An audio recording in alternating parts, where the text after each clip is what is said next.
الحمد لله نحمده ونستعينه ونستغفره ونؤمن به ونتوكل عليه ونعوذ بالله من شرور أنفسنا ومن سيئات أعمالنا من يهده الله فلا مضل له ومن يضلل فلا هادي له ونشهد أن لا إله إلا الله وحده لا شريك له ونشهد أن سيدنا وسندنا وحبيبنا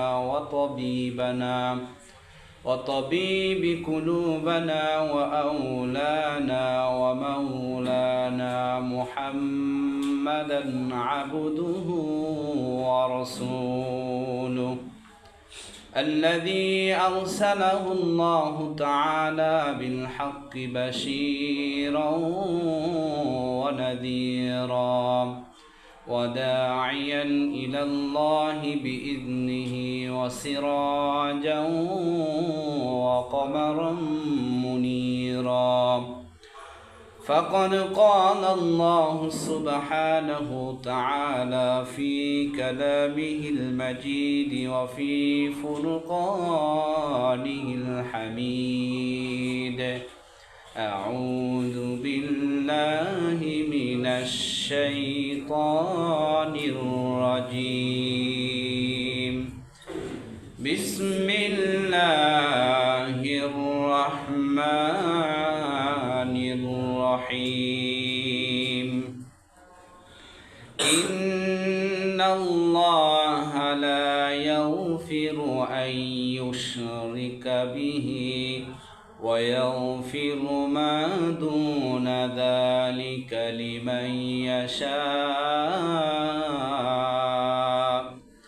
ومن يشرك بالله فقد افترى إثما عظيما وقال سبحانه تعالى آية أخرى إن الشرك لظلم عظيم وقال النبي صلى الله عليه وسلم قال رسول الله صلى الله عليه وسلم الشرك بالله والسحر وقتل النفس التي حرم الله إلا بالحق وأكل الربا وأكل مال اليتيم والتولي يوم الزحف وقذف المحصنات المؤمنات الغافلات رواه البخاري أو كما قال عليه الصلاة والسلام الحمد لله সকল প্রশংসা সেই আল্লাহ সুবহানাহু তাআলার জন্য যে আল্লাহ সুবহানাহু তাআলা আমাদেরকে দুনিয়াবী সকল প্রকারের ভীতি ব্যস্ততাকে পিছনে রাখিয়া মহান আল্লাহ পাকের হুকুম সালাতুল জুমার নামাজ আদায়ের উদ্দেশ্যে আমাকে আপনাকে যে আল্লাহ রাব্বুল আলামিন ভালোবেসে দয়া করে অনুগ্রহ করে সুস্থ রেখে তেনার হুকুম পালনার্থে মসজিদে আসা ও বসার যে আল্লাহ রাব্বুল আলামিন সুযোগ দান করলেন সে আল্লাহ রাব্বুল আলামিনের আলিশান দরবারে সবাই শুকরিয়া জ্ঞাপন করি সকলে বলি আলহামদুলিল্লাহ আর ওই মহামানবের প্রতি লক্ষ্য করে দরুদ ও সালাম যিনি সাইয়্যিদুল মুরসালিন খাতামুন নবিয়্যিন আহমদ মুস্তাফা মুহাম্মদ মুস্তাফা সকলে পড়ি সাল্লাল্লাহু আলাইহি ওয়াসাল্লাম। আল্লাহ সুবহানাহু তাআলার অশেষ কৃপা ও দয়া ও অনুগ্রহ ভালোবাসা যে আল্লাহ রাব্বুল আলামিন আমাকে আপনাকে আজানের সঙ্গে সঙ্গে মসজিদে আসার মতন গুরুত্ব একটি কাজ যে আল্লাহ রাব্বুল আলামিন আমাদেরকে বিবেককে নারাদ হয়েছেন এই জন্য আবারও শুকরিয়া আদায় করি আলহামদুলিল্লাহ। আমার আপনার মতন অসংখ্য লোক অযথা এখনো বাসার মধ্যে দোকানে বিভিন্ন জায়গায় ঘোরাফেরা করতে সে আল্লাহ রাব্বুল আলামিন আমাকে আপনাকে সেখান থেকে মুক্ত করে তেনার মনোনীত স্থানে নিয়ে আসছেন। এটা আল্লাহ পাকের একটা বিশেষ বড় দয়া ও অনুগ্রহ। তো আল্লাহ সুবহানাহু তাআলার ঐশী বাণী আল কোরআনুল করিম সূরা নিসার 48 নং আয়াতে কারিমা আর রাসূল পাক সাল্লাল্লাহু আলাইহি সাল্লামের অসংখ্য অগণিত হাদিসের মধ্য হইতে বুখারী শরীফের 2766 নং হাদিসের অংশ বিশেষ আপনাদের সম্মুখে পাঠ করেছি। আল্লাহ পাক যদি আমাকে তৌফিক দান করেন, উক্ত দু আয়াত ও হাদিসকে সামনে রেখে আমি আমার আলোচনা শেষ করব ইনশাআল্লাহ। দেখেন, আল্লাহ রাব্বুল আলামিন আমাকে আপনাকে বান্দাকে ভালোবাসেন, বান্দাকে জাহান্নামে দেওয়ার জন্য বান্দাকে সৃষ্টি করেন নাই। জাহান্নামে দেওয়ার জন্য প্রকৃত অর্থ আমাদেরকে আল্লাহ রাব্বুল আলামিন জাহান্নামে দিলে তার বড় কিছু লাভ হবে? সবাই বলেন লাভ হবে? লাভ হবে না। আবার যদি জাহান্নামে দিয়েও দেন তার কোনো ক্ষতি হবে না, ক্ষতি হবে না। ক্ষতিটা কার? আমার আপনার, আমার আর আপনার। সে সম্পর্কে মহাগ্রন্থ আল কোরআনুল কারীমের সূরা নিসায় আল্লাহ রাব্বুল আলামিন মুশরিক সম্পর্কে, যারা আল্লাহ তাআলার সঙ্গে শিরিক করে, অংশীদারিত্ব করে, আল্লাহ মতো যারা অন্য কাউকে উপাসনায় এবং খোদা হিসেবে মানে বা ওই ক্ষমতার অধিকারী হিসেবে মানে, আল্লাহ রাব্বুল আলামিন তাদের সম্পর্কে আয়াতে কারিমায় বিস্তারিত লম্বা আলোচনা করিয়েছে। পৃথিবীর শুরু লগ্ন থেকে আজ পর্যন্ত অসংখ্য মানুষ, মানব জাতি, মুসলমান বলেন অমুসলিম বলেন, সর্বশ্রেণীর লোকেরাই তারা তাদের উপাসনালয়কে সৌন্দর্য রাখার জন্য, তাদের উপাসনালয়কে সুন্দর পরিপাটি রাখার জন্য বিভিন্ন ধরনের ব্যবস্থা করে থাকে। কিন্তু আমরা এমন এক জাতি, আমরা এমন এক হতভাগা মুসলমান হিসেবে দাবি করি যে আমাদের উপাসনালয়, আমাদের খোদা একজন, তার সঙ্গে অন্য কাউকে আমরা শরীক করি, তার সঙ্গে সুন্দর আচরণ তো দূরের কথা, সুন্দর শালীন ভাষা তো দূরের কথা, কুরুচি সম্পর্ক ভাষা আমরা তার শানে ব্যবহার করি। তো আল্লাহ রাব্বুল আলামিন আমাকে আপনাকে ডেকে ডেকে বলেন, ইন্নাল্লাহা লা ইয়াগফিরু আন ইউশরাকা বিহি ওয়া ইয়াগফিরু মা দুনা যালিক লিমান ইয়াশা ওয়া মান ইউশরিক বিল্লাহি ফাকাদ ইফতারা ইসমান আযীমা। আল্লাহ সুবহানাহু তাআলা বলেন, ইন্নাল্লাহা, নিশ্চয় আল্লাহ রাব্বুল আলামিন, লা ইয়াগফিরু, ক্ষমা করিবেন না, কাদেরকে?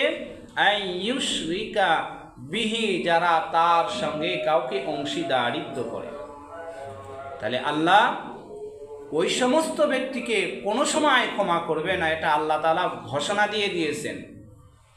সে যত ধরনের বা যত প্রকারের, যত ক্ষমতাশালী লোক হোক না কেন, সে যদি আল্লাহর শানে, আল্লাহর সামনে বা তার পিছনে কাউকে অনুরূপ পরিমাণে অংশীদারিত্ব করে, তাহলে সেই সম্পর্কে আল্লাহ তাআলা বলেন, লা ইয়াগফিরু, আল্লাহ তাকে ক্ষমা করবেন না, আন ইউশরাকা বিহি, যে আল্লাহ তাআলার সঙ্গে কাউকে অংশীদারিত্ব করবে, শিরিক করবে। আমাদের সমাজে শিরিক আছে না নাই? আছে। বলেন আছে না নাই? আছে। অহরহর কাজ আপনি করে যাচ্ছি এবং কিছু কথা বলে যাচ্ছি, সেই সকল কথার মাধ্যমে শিরিক হয়ে যাচ্ছে, আমার আপনার অনুশোচনা, অনুধাবনাও হচ্ছে না।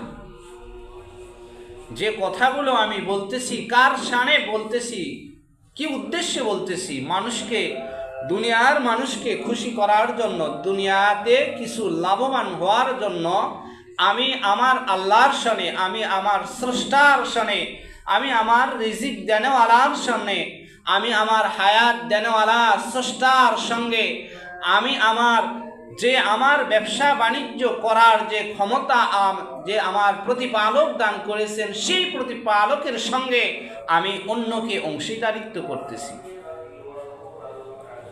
এই প্রসঙ্গে বুখারী শরীফে যে হাদিসটা করেছে, লম্বা চড়া হাদিস, এখানে তো আল্লাহ রাব্বুল আলামিন বলেন, ইন্নাল্লাহা লা ইয়াগফিরু আন ইউশরাকা বিহি, নিশ্চয় আল্লাহ রাব্বুল আলামিন ক্ষমা করবেন না আন ইউশরাকা বিহি, ওই ব্যক্তিকে যে ব্যক্তি আল্লাহ রাব্বুল আলামিনের সঙ্গে কাউকে অংশীদারিত্ব করে, শিরিক করে। ওয়া ইয়াগফিরু মা দুনা যালিকা, এবং ওয়াগফিরু, আর তিনি ক্ষমা করবেন মা দুনা যালিকা, এই যে শিরিক বাদ দিয়ে অন্য কোনো যদি গুনাহ হয়ে যায় তাহলে আল্লাহ হয়তো সেটা ক্ষমা করতে পারেন। আল্লাহ কি করতে পারেন? হয়তো তার মর্জি অনুপাতে, সন্তুষ্টি অনুপাতে হয়তো বান্দাকে তিনি, যদি তেনার দয়া হয়, রহম হয়, করম হয়, ভালোবাসা জন্মে বান্দার প্রতি, ওই বান্দাকে আল্লাহ বলবেন যে ছোট গুনাহ তার মাফ করে দিলাম। এটা আল্লাহ তাআলার ফজল। আল্লাহ বলেন ওয়াগফিরু মা দুনা যালিকা লিমান ইয়াশা, আল্লাহ তাআলার ইচ্ছা, লিমান ইয়াশা মানে তার ইচ্ছা, মানুষের ইচ্ছা নয়। মানুষের কি নয়? ইচ্ছা নয়। দেখেন, আমরা ইতিপূর্বে দেখে আসছি কোরআন ও হাদিসের আইন একরকম, মানুষের রচিত করা আইন ভিন্নতা, আসমান জমিন ব্যবধান। মানুষের স্বার্থ রয়েছে, কোরআন ও হাদিসের বিচারের কাছে, আইনের কাছে কোনো প্রকার স্বার্থ আছে? বলেন সবাই, কথা বলেন, স্বার্থ আছে? যদি আজকে কোরআন দ্বারা ইসলাম পরিচালিত হইতো, রাষ্ট্র পরিচালিত হইতো, আমাদেরকে এত ওয়াজ নসিহত করার প্রয়োজন ছিল না। বিভিন্ন মসজিদে সর্বসময় তাবলীগ জামাত চলতেছে, দ্বীনের দাওয়াতি কাজ চলতেছে, মানুষ যেন হেদায়েতের পথে আসে।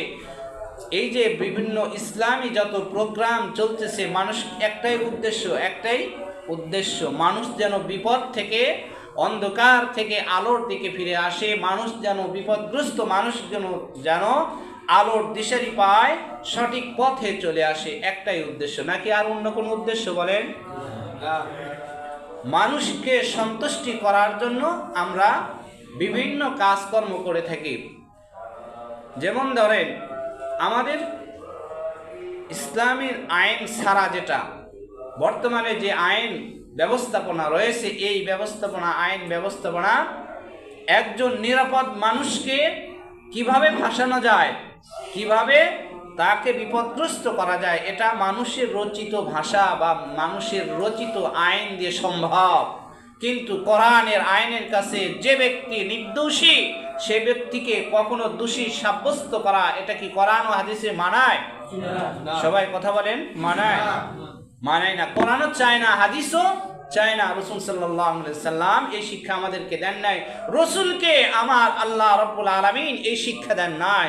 যে ব্যক্তি নিরাপদ, যে ব্যক্তি নিরুপায়, বিপদগ্রস্ত, সে ব্যক্তিকে অন্যায়ভাবে আবার বিপদের মুখে ফেলে দিবে এমন নয়, এটা কোরআনের আইন।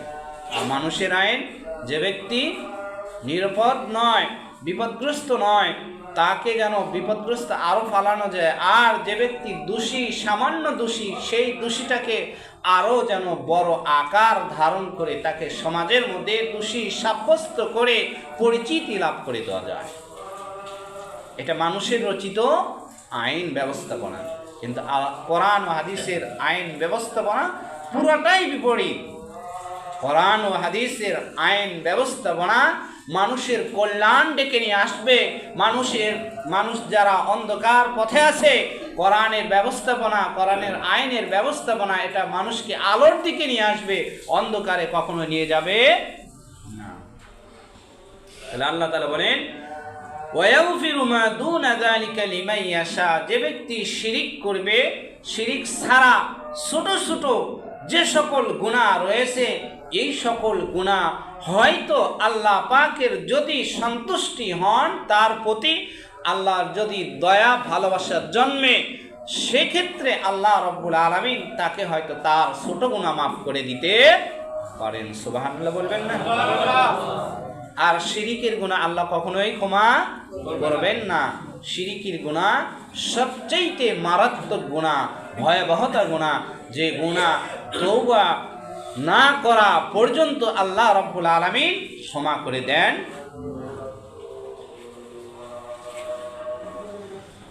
এরপর আল্লাহ রাব্বুল আলামিন বলেন ওয়ামান ইউশরিক বিল্লাহি ফাকাদ ইফতারা ইসমান আযীমা, বলতেছে এরপরেও যে ব্যক্তি শিরিক করবে ফাকাদ ইফতারা ইসমান আযীমা, সে ব্যক্তি যেন মনে করে নেয় পৃথিবীর মধ্যে বিশাল বিশাল বস্তু রয়েছে, আল্লাহ পাকের বস্তু রয়েছে।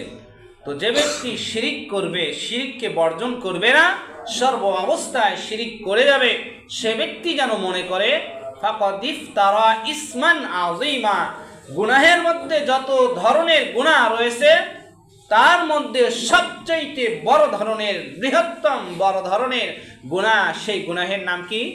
শিরিক, কবিরা গুনাহ। আল্লাহ তাআলার সঙ্গে কাউকে অংশীদারিত্ব করা, মনে করা যে আল্লাহ হয়তো আমাকে সন্তান দিচ্ছে না, আমি অন্য জায়গায় বিভিন্ন মাজারে বিভিন্ন বার দরবারে গিয়ে তাদের কদম পুচি করব, তাদের পানি পোড়া খাইব, এই উদ্দেশ্য যদি কারো ভিতরে একবার লালন করে তাহলে সে ব্যক্তি পথভ্রষ্ট হয়ে গিয়েছে, মুশরিক হয়ে গেছে, সে আল্লাহর সঙ্গে শিরিক করিয়েছে। আমাদের সমাজে আছে কিনা? আছে, আছে, অসংখ্য লোক আছে। নামাজের কোনো খবর নাই, 5 ওয়াক্ত নামাজের কোনো খবর নাই। দেনওয়ালার মালিক কে বলেন তো? আল্লাহ। না দেনওয়ালার মালিক কে? অসুস্থ রাখনেওয়ালা কে? এই যে আমাদের মাঝখান থেকে নাসির পালোয়ান সাহেব চলে গেল, তার ছেলে আক্তার পালোয়ান সাহেব, তার ওয়াইফ চলে গেল আমাদের কাছ থেকে, তিনটা মানুষ আমাদের চোখের সামনে থেকে চলে গেল। টাকা পয়সা অনেক কিছু তারা ব্যয় করিয়েছে, জান কি ফিরে নিয়ে আসতে পারছে বলেন? পারা সম্ভব? কখনোই পারবে না। কারণ এটা কার হাতে? আল্লাহ পাকের হাতে। আল্লাহ বলেন কুল্লু নাফসিন যায়িকাতুল মাউত, মৃত্যু নামে বস্তু তোমরা সৃষ্টি করবে, তোমাদের সৃষ্টির বস্তুটা তৈরি করবে, এটা তোমরা ভেঙে দ্বিখণ্ডিত করতে পারো, কিন্তু আমার সৃষ্টি যে সকল বস্তু রয়েছে এগুলোকে দ্বিখণ্ড করে দেখাও একবার। যারা অমুসলিম, মুসলমান নয়, যারা অন্য ধর্মের অবলম্বী, তারা বিভিন্ন প্রতিমা বানায়, বানানোর পর সেগুলো কি করে? নির্দিষ্ট দিন পর্যন্ত তারা উপাসনালয় ইবাদত বন্দেগী করে থাকে। থাকে কিনা বলেন? থাকে। থাকার পর সেইগুলো উপাসনালয় কোথায় নিয়ে যায়? তারা কিন্তু নিজেরাই বানাইছে। বানানোর পর পরক্ষণে যখন তাদের ইবাদতের নির্দিষ্ট টাইমটা শেষ হয়ে যায়, আর কি কোনো ইবাদতগাহ তাদের ইবাদতের জায়গায় ওইগুলো মূর্তি সেখানে কি রাখে বলেন? রাখে না। দেখা গেছে তাদের আস্থাশীল যে এই খোদা আমাদের এক খোদা নয়, তারা বহু খোদায় বিশ্বাসী। আর মুসলমান যারা হবে, যারা ইমানদার হবে, যারা আল্লাহর প্রতি আস্থা নিয়ে আসবে, রসুলের আদর্শ যারা লালন করবে, তাদের আদর্শ, তাদের কাজ কর্ম হবে এক আল্লাহ বিশ্বাসী হবে। কয় আল্লাহ বিশ্বাসী হবে বলেন? এক আল্লাহ। যে আল্লাহ আমাকে হায়াত দিয়েছেন, রিজিক দিয়েছেন, আমাকে চলার মতন শক্তি দান করেছেন, তিনি আর কোনো স্রষ্টা নয়, তিনি দুনিয়ার কোনো মানুষের তৈরি করার স্রষ্টার সঙ্গে স্রষ্টা হতে পারে না। তার ক্ষমতার সঙ্গে দুনিয়ার সকল অপশক্তির সঙ্গে তার শক্তি এক হতে পারে না। এই জন্য আল্লাহ তাআলা বলেন ওয়ামান ইউশরিক বিল্লাহি ফাকাদ ইফতারা ইসমান আযীমা, যে ব্যক্তি এর পরেও শিরিক করা ছাড়বে না, বারবার শিরিকের স্বর্ণপূর্ণ হবে, শিরিক করতে থাকবে, সে ব্যক্তি যেন পৃথিবীর মধ্যে, যেমন ধরেন চুম্বক পাহাড়ে যারা গিয়েছেন, বড় বিশাল বড় বড় পাহাড় আল্লাহ রাব্বুল আলামিন এখানে সৃষ্টি করে রাখছেন। কেন? মানুষকে নিদর্শন স্বরূপ, যে এগুলো আমি সৃষ্টি করেছি। আল্লাহ তাআলা 23 বা 24 পারায় ওমিন আয়াতিহি মিন জাওয়ারি, একই রকমের আয়াতে কারিমা বারবার অবতীর্ণ করেছেন। যে এখানে প্রত্যেকটা আয়াতের সারাংশ যে তুমি আমার কোন আয়াতকে অস্বীকার করবে। আল্লাহ তাআলা পৃথিবীতে অসংখ্য পাহাড় পর্বত সৃষ্টি করেছেন, অসংখ্য নদী নালা, খাল বিল, এগুলো সৃষ্টি করে রেখে দিয়েছেন। এই যে আসমানে তারকা আর রাজি রয়েছে, চন্দ্র সূর্য রয়েছে, এইগুলো কি মানুষ কোনো সময় মনে করেন আজকে মেঘাচ্ছন্নর কারণে সূর্য উঠলো না? কোনো ব্যক্তি, প্রভাবশালী ব্যক্তি, ক্ষমতাশালী ব্যক্তি, সে কি পারবে ওই সূর্যকে উদয়ন করতে? না। পারবে না। তাহলে দেখা গেছে মানুষের শক্তি সীমিত আর আল্লাহ পাকের শক্তি অসীম। এই জন্য আল্লাহ তাআলার সঙ্গে যেন কোনো প্রকারের আমার আপনার কাছ থেকে যেন শিরিক না হয়, আল্লাহ তাআলার সঙ্গে যেন অংশীদারিত্ব না হয়। আমরা কথা বলবো, কাজ করব, যে কাজই করি না কেন সকলটা ক্ষেত্রে, সর্বটা ক্ষেত্রে আমাকে লক্ষ্য করতে হবে যে আমার মালিকের সঙ্গে যেন আমার অংশীদারিত্ব না হয়, আমার মালিকের সঙ্গে যেন কাউকে কোনো কাজের মাধ্যমে যেন অংশীদারিত্ব প্রকাশিত না হয়, এটার লক্ষ্য রাখতে হবে। তাহলে যে ব্যক্তি পৃথিবীর মধ্যে বারবার মুশরিক শিরিকির কাজ করবে, সে ব্যক্তি দুনিয়ার বিশাল বিশাল পাহাড়ের চাইতেও, তার চাইতেও দ্বিগুণ যত গুনাহ রয়েছে, এই গুনাহের মধ্যে, বড় গুনাহের মধ্যে সবচাইতে বৃহত্তম গুনাহ, সেই গুনাহ সে করলো। নাউজুবিল্লাহ বলবেন না? নাউজুবিল্লাহ। এরপরে আসি হাদিসে। আল্লাহ রসুল সাল্লাল্লাহু আলাইহি সাল্লাম এখানে মোটামুটি বুখারী শরীফের 3766 নং হাদিসে আল্লাহর হাবিব সাল্লাল্লাহু আলাইহি সাল্লাম ইরশাদ করেন যে ইজতানিবুস সাবআ মুবিকাতি, যে তোমরা 7টা বস্তু থেকে বেঁচে থাকো। কয়টি বস্তু? 7টা। বুখারী শরীফে আসছে 7টার কথা। কয়টার কথা? 7টা। নাম্বার 1, قال الرسول صلى الله عليه وسلم الشرك بالله। প্রথম নাম্বার কি? আল্লাহ তাআলার সঙ্গে শিরিক করা। আল্লাহ তাআলার সঙ্গে কি করা বলেন? শিরিক করা। আল্লাহ তাআলার সঙ্গে কাউকে অংশীদারিত্ব করা। যেমন উদাহরণস্বরূপ আমি ইতিপূর্বেই বললাম, মা কারো সন্তান হচ্ছে না, সে একজন মাজারের পীর সাহেবের কাছে গিয়েছে, যায় বলতেছে তার অবস্থা বৃত্তান্ত সবকিছু খুলে বলতেছে, তার কি ক্ষমতা আছে? নাই। চাইতে হবে কার কাছে? ইয়াকা না'বুদু ওয়া ইয়াকা নাস্তাঈন ইহদিনাস সিরাতাল মুস্তাকিম। দেনেওয়ালার মালিক একজন, নেনেওয়ালার মালিক একজন। কোনো মা যখন 10 মাস 10 দিন গর্ভ ধারণ করার পর, বাচ্চা ভূমিষ্ঠ হওয়ার পরেই আমরা নিউজ পাই, আমাদের বিবি, বাল বাচ্চা, মা বোন যাদের রয়েছে, অনেকের কাছে এটা চোখের কাছে প্রকাশিত হয়ে যায় যে বাচ্চা ভূমিষ্ঠ হওয়ার সঙ্গে সে বাচ্চাটা মারা যায়। আমার আপনার ক্ষমতা আছে? 10 মাস 10 দিন মা লাল পেটে ধারণ করে রাখার পর সে বুঝতে পারে নাই তার যে সন্তানটা গর্ভে আসছে এই সন্তানটা মৃত, সে বুঝতে পারে নাই। নির্দিষ্ট টাইমে আল্লাহ তাআলার হুকুমে আল্লাহ তাআলা দুনিয়াতে পাঠাইলেন। পাঠানোর পর তার যে প্রথম ক্ষমতা, চিৎকার দেওয়া, কান্নার একটা শব্দ, এই শব্দগুলো সে দিতে পারল না। তখন আমরা সেই বাচ্চাকে কি হিসেবে গ্রহণ করে থাকি বা ঘোষণা দিয়ে থাকি? মৃত্যু হিসেবে ঘোষণা দিয়ে থাকি। তাহলে ওই মা বুঝতে পারে নাই, ওই ফ্যামিলি বুঝতে পারে নাই, ওই ডাক্তারও বুঝতে পারে নাই। আজকে আমরা দেখেন ডাক্তার আপনাকে কিভাবে শিরিক কাজ করায়। প্রেগনেন্ট থাকা অবস্থায় ডাক্তারের স্বর্ণপূর্ণ হয়ে যায়। আমরা অনেকে বলে থাকি যে আমার তো 3টা মেয়ে, এইবার যদি মেয়ে হয় তাহলে আমি আমার ওয়াইফকে রাখবো না। এরকম অনেক পুরুষ রয়েছে, আছে কিনা সমাজে বলেন? তারা সবচেয়ে মূর্খ ও বোকা। কারণ যদি বুঝতো যে 3টা সন্তান, 3টা কন্যা যে দেনেওয়ালা সেই আল্লাহ রাব্বুল আলামিন, এবারও হয়তো কন্যা সন্তানও দিতে পারেন বা ছেলে সন্তানও দিতে পারেন।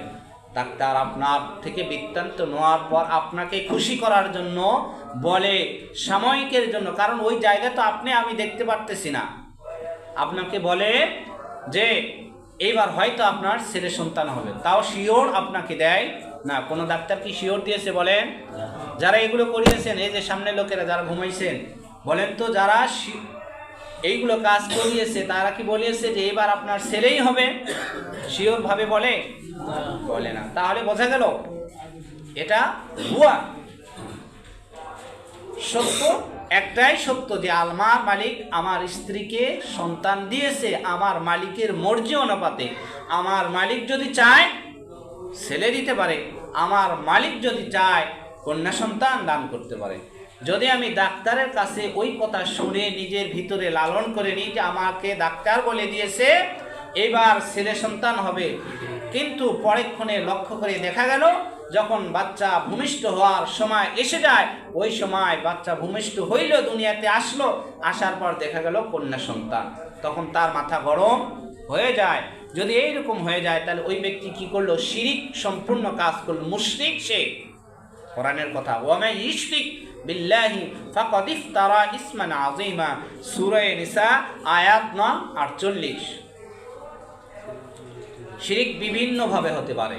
আপনি মূর্খ সূর্খ মানুষ, সাধারণ মানুষ, আপনি ডাক্তারের স্বর্ণপূর্ণ হওয়ার সঙ্গে সঙ্গে আপনার 3টা কন্যা সন্তানের পর বললো যে এবার ছেলে সন্তান হবে, আর আপনার বিশ্বাস অর্জন হয়ে গেল, সে পড়ালেখা করেছে এত, তার পিএইচডি এত, ডাক্তার মানুষ, সে আমাকে বলছে, তার কথা মিথ্যা হতে পারে? তাহলে কার কথার উপর কার কথা আপনি প্রাধান্য দিলেন? আমার মালিক বলছে যে লিমান ইয়াশা ওয়া ইয়াগফিরু মা দুনা যালিকা লিমান ইয়াশা, যাকে ইচ্ছা তাকে তিনি ক্ষমা করে দিতে পারেন, ওই শিরিক ছাড়া। ইয়াকা নাবুদু ওয়া ইয়াকা নাস্তাইন, আল্লাহ বলছেন যে আমারই ইবাদত করতে হবে, আমারই কাছেই প্রার্থনা করতে হবে। অথচ প্রার্থনা আপনি কার কাছে করে বসলেন? কার কথা লালন করে নিলেন? নিজের ভিতরে ডাক্তারের কথা।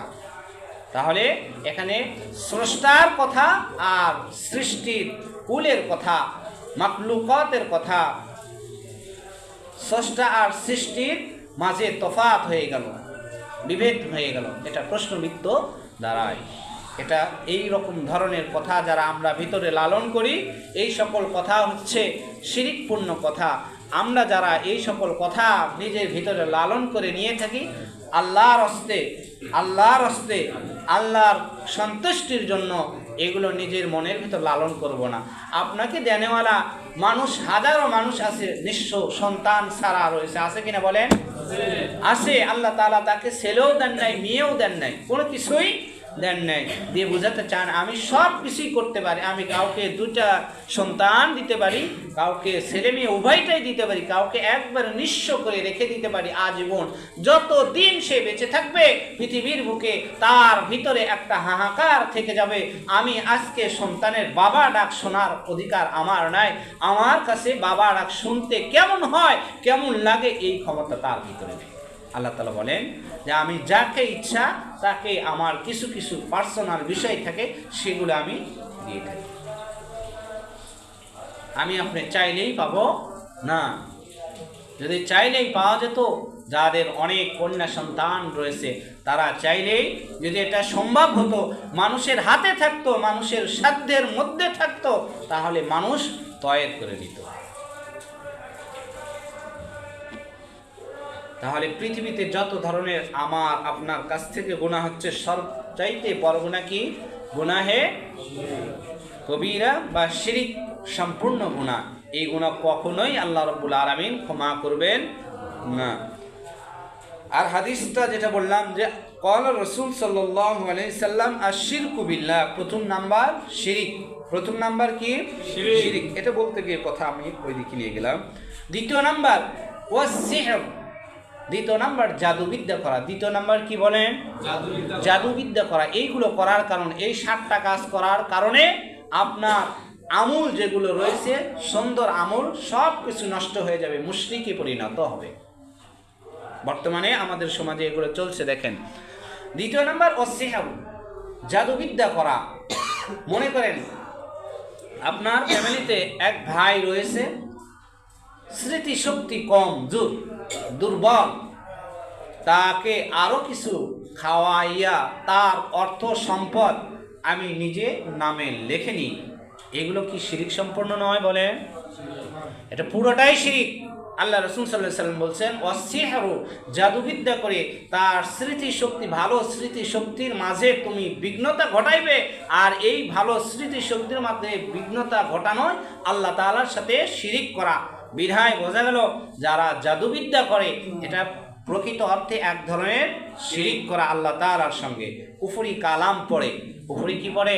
কালাম পড়ে মানুষের স্মৃতিশক্তিকে নষ্ট করে দেয়। খাওয়া দাওয়ার প্রতি চাহিদা যেটা ছিল আগের মতন আর থাকে না, চলতে ফিরতে আগের মতন আর পারে না, আস্তে আস্তে সে অসুস্থতায় পরিণত হয়ে যায়, এক পর্যায়ে সে মৃত্যুবরণ করে দেয়। তাহলে দ্বিতীয় নাম্বার গেল জাদুবিদ্যা করা। তৃতীয় নাম্বার ওয়াকাতলান নাফসাল্লাতী হারামাল্লাহু ইল্লা বিল হক।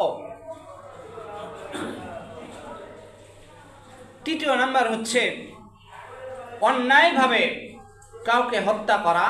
হারামাল্লাহু, আল্লাহ তাআলা যাকে হারাম করে দিয়েছেন, ইল্লা বিল হক, যেটা যথাযথভাবে আল্লাহ তাআলার পক্ষ থেকে নির্দেশ আসছে, একে হত্যা করো, তাকে হত্যা করতে হবে। অন্যায়ভাবে কাউকে হত্যা করা যাবে?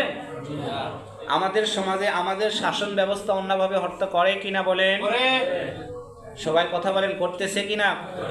বা ইতিপূর্বে করেছে কিনা বলেন? করেছে। কারণ আমি সুস্থ মানুষ, মনে করেন এই মসজিদে হাজারো হুজুর আসছে যাবে, এটাই সিস্টেম। কোনো হুজুর কি কোনো এখানে সবাই তো এক না, ঠিক আছে, তবে যে বা যারা আসছে সবাই কি নেশার সঙ্গে জড়িত ছিল?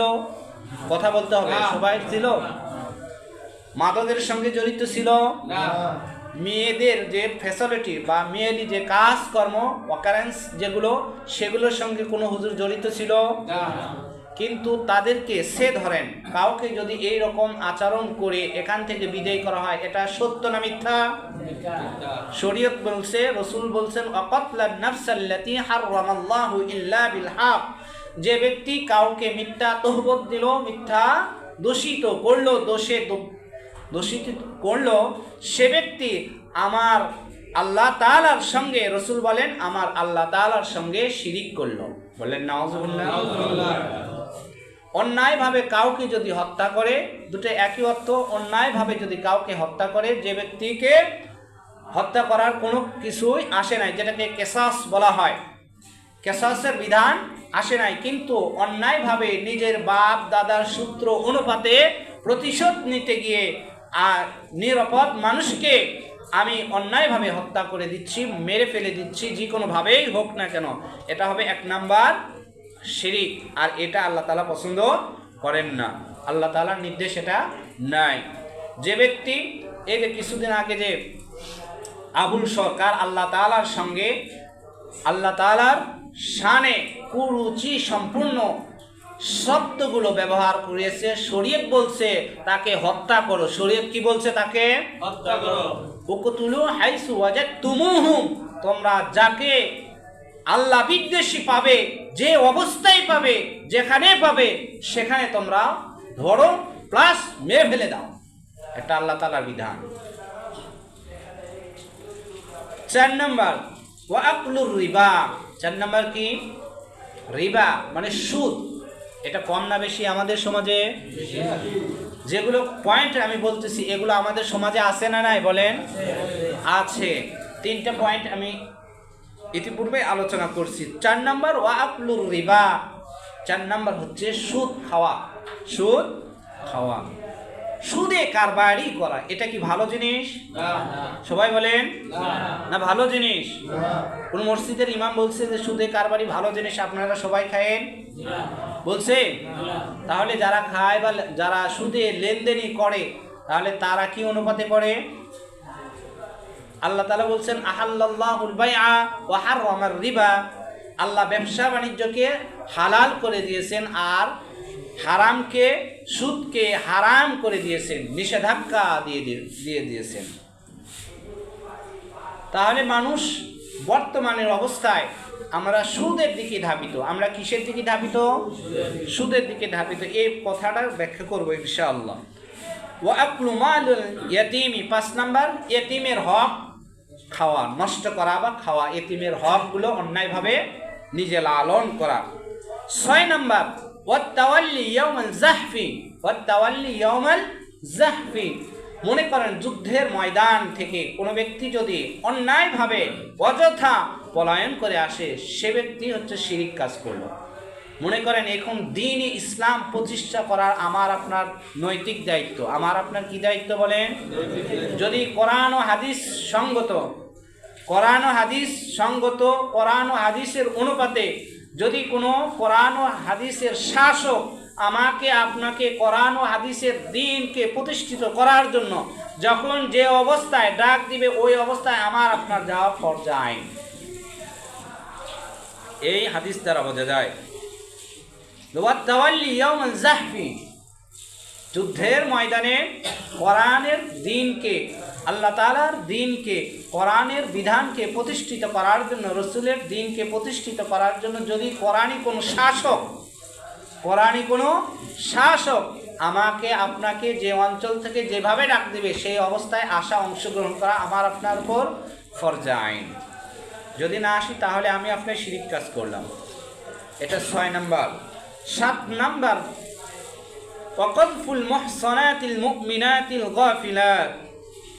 7 নাম্বার হচ্ছে অন্যায়ভাবে কোনো মুমিনা মুসলমান নর নারীকে মিথ্যা তহবত দেওয়া।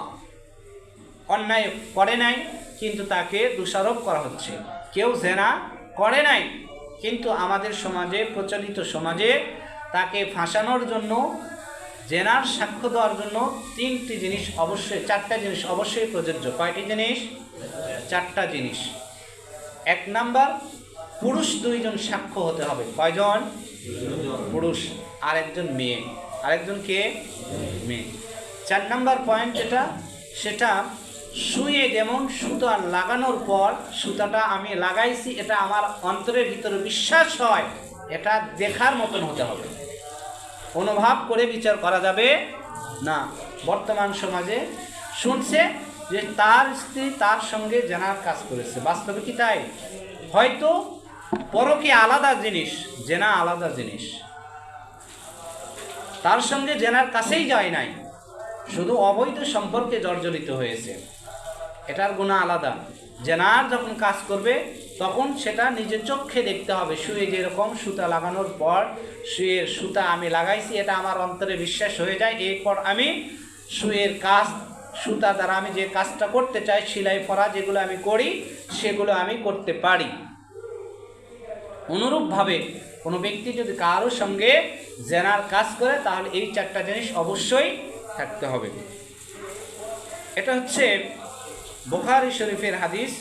এরপরে আল্লাহ রসুল সাল্লাল্লাহু আলাইহি সাল্লাম অন্য আরেকটি হাদিসে বলেন, বুখারী শরীফের 2805 নং হাদিসে আল্লাহ রসুল সাল্লাল্লাহু আলাইহি সাল্লাম এখানে একটু ঘটনা উল্লেখ করছেন।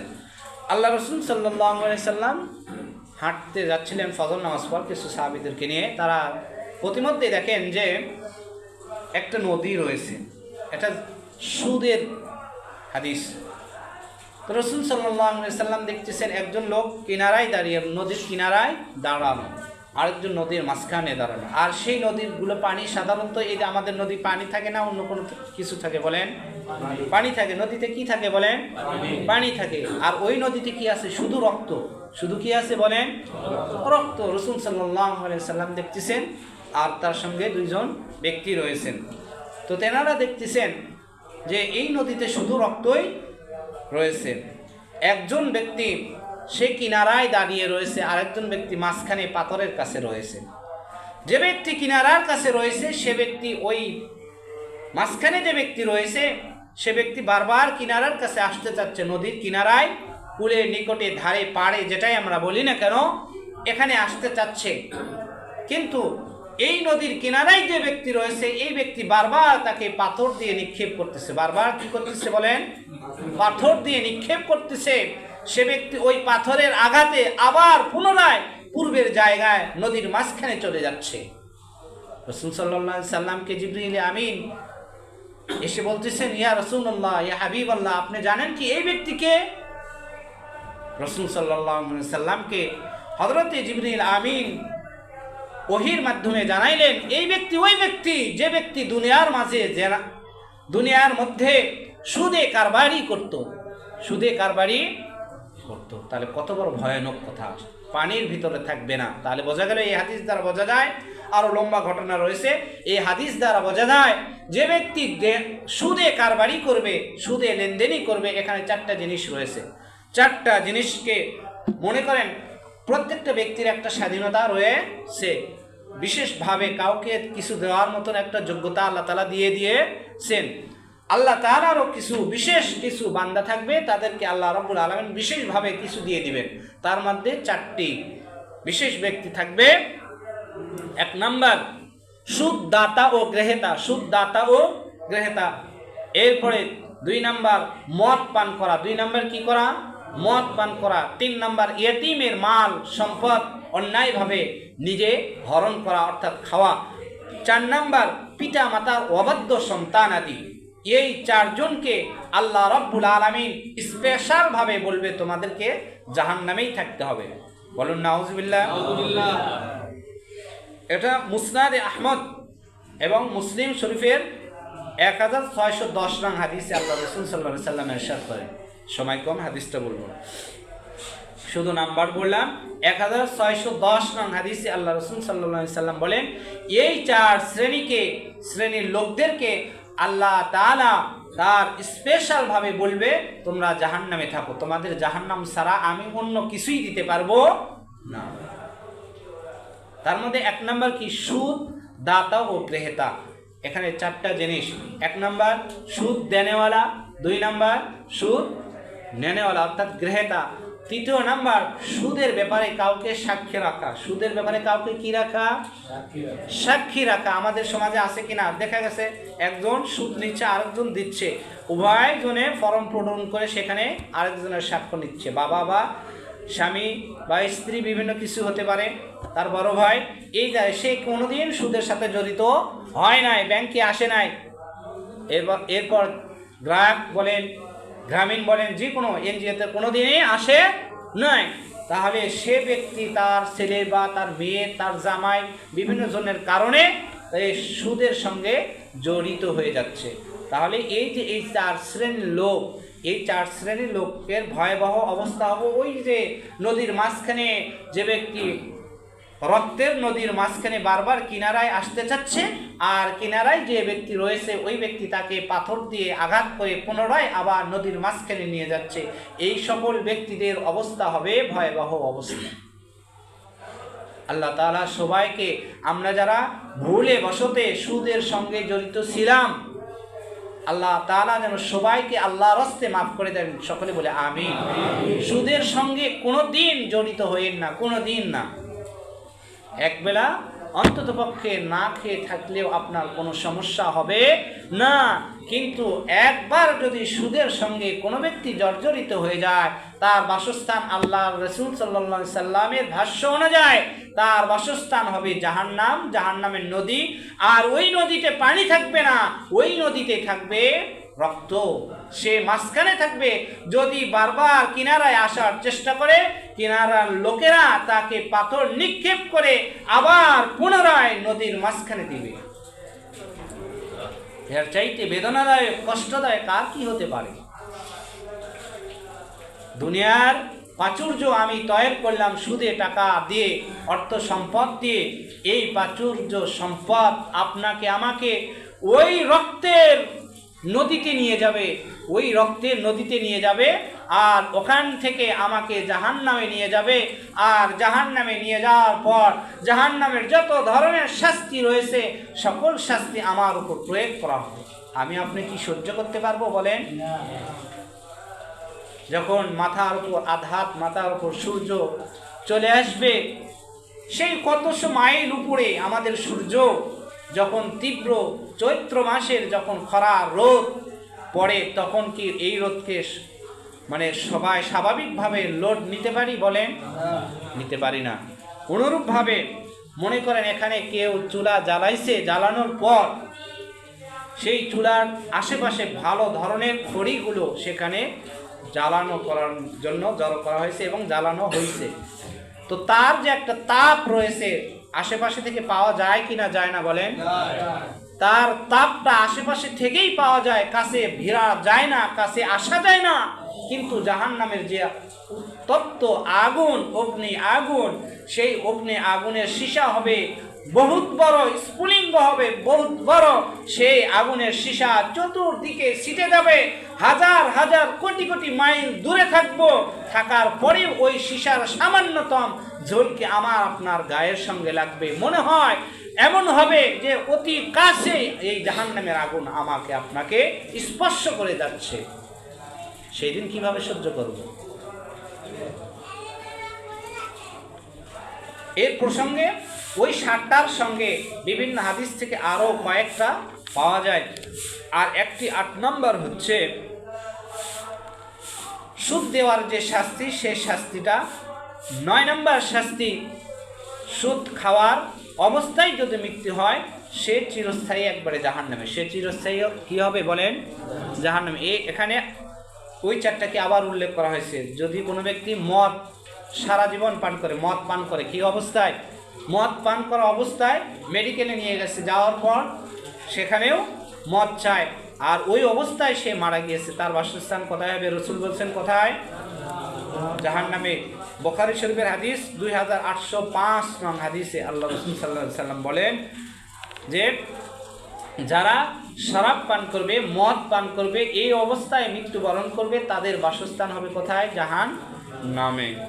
10 নম্বর, যে সুদ দেয় সে ব্যক্তি, যে গ্রহীতা, উভয়জনেই জাহান্নামে যাবে। এটার হাদিস 5103 হাদিস নাম্বার। হাদিস হচ্ছে নাসাই শরীফের হাদিস 5103। এরপরে 11 নম্বরে আল্লাহ রসুল সাল্লাল্লাহু আলাইহি সাল্লাম বলেন, জেনে বুঝে যদি সামান্যতম, ওই যেটা আগে বললাম সাক্ষ্য রাখে, ওখানে 4টার মধ্যে সব কথা রয়েছে, অন্য হাদিসে ব্যাখ্যা করে দিয়েছে।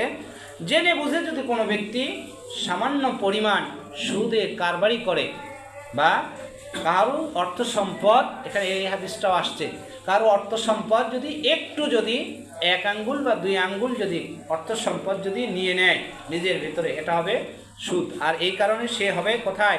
জাহান্নামের অধিবাসী। এটার হাদিস হচ্ছে মুসনাদে আহমদ